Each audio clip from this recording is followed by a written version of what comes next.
Patuloy ang pagpapatayo ng mga gusaling sambahan ng Iglesia ni Cristo at isa ang nasa New Era sa San Carlos City na matatagpuan sa Negros Island sa mga pinakabagong natapos na proyekto.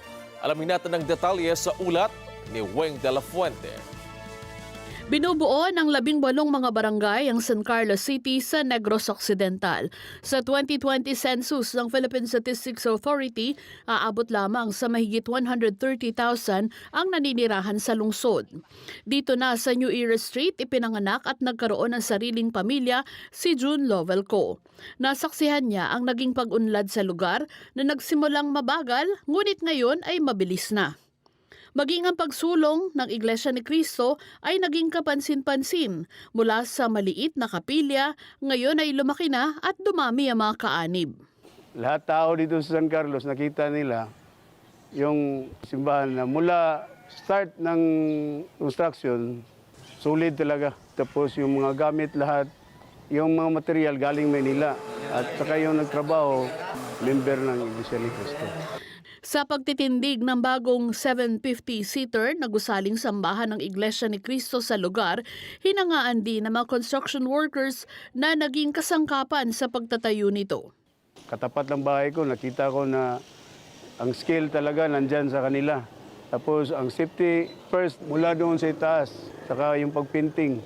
Nakita ko rin na lahat sila nagkaisa. Bilang inspektor ng DPWH na naglilibot sa iba't ibang probinsya sa Visayas, nasubaybayan din ni Engineer Brian Alicio ang mabilis sa pagtatapos ng proyektong ito. Being established with high-quality materials can accommodate larger number of people. Sumabaybay sa araw ng paghahandog sa Diyos ng gusaling sambahan ang ilang pulis at ito ang kanilang naging reaksyon. Very welcoming po sila, sir. When it comes sa peace and security, very successful po niya ato niya pag iwas sa activities sa ngayon, sir. Sa ngayon napansin ko po dito, sir, very organized po, sir. Para sa maraming residente, malaki ang kanilang paghanga sa kanilang naobserbahan sa tagumpay ng Iglesia ni Cristo. Maliit pa tong kapilya hanggang ngayon.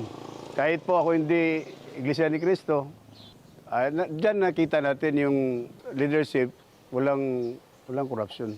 Dahil nakausap ko pa nga yung mga worker pag matapos dito, nandoon naman sila sa Cebu.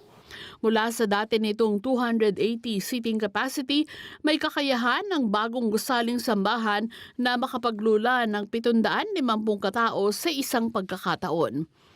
Ning anhimid diri mga 2:00 pa sa kadlawon para mas masayo na mo niya to make sure nga sana makapasok din. Plano po namin talaga na umuwi dito or bumalik dito sa paghahandog po. 1 month ago po na panood ko yung pundasyon, sobrang tuwa po ako kasi sobrang laki po ng pinagbago. Sobrang proud po na kasi ganito kaganda yung isang gusaling sambahan ng Iglesia ni Cristo. Sulod sa napakadaghang proyekto, sulod sa Iglesia ni Cristo, usa ang lokal ng New Era na nahatagan og dako kaayo nga grasya. Sa among pagbaton sa usa ka moderno, ang among termino ani malapalasyong gusaling sambahan. Inabangan at kinasabikan ng mga kaanib sa iglesia ang pagtatalaga sa Diyos ng gusaling sambahan. Pinangasiwaan ng kapatid na Rene Panoncillo, Ministro ng Ebanghelyo at General Secretary ng Iglesia ni Cristo ang paghandog sa bagong gusaling sambahan. Ipinaalala sa mga kaanib sa iglesia ang pagpapahalaga sa mga gusaling sambahan at kung bakit ito itinataguyod ng mga kaanib sa Iglesia ni Cristo sa pangunguna ng Executive Minister ang kapatid na Eduardo V. Manalo.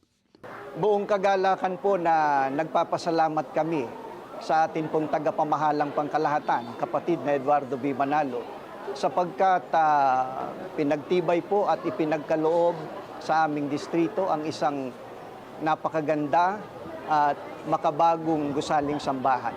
Para sa mga kaanib ng Iglesia ni Cristo sa lugar, nabigyan sila ng karagdagang inspirasyon sa mga pagsamba sa Diyos. Ang gusaling sambahan sa lokal ng New Era San Carlos City ay isa lamang sa maraming magkakasabay na proyekto ng Iglesia ni Cristo hindi lamang sa Pilipinas kundi maging sa iba't ibang panig ng mundo.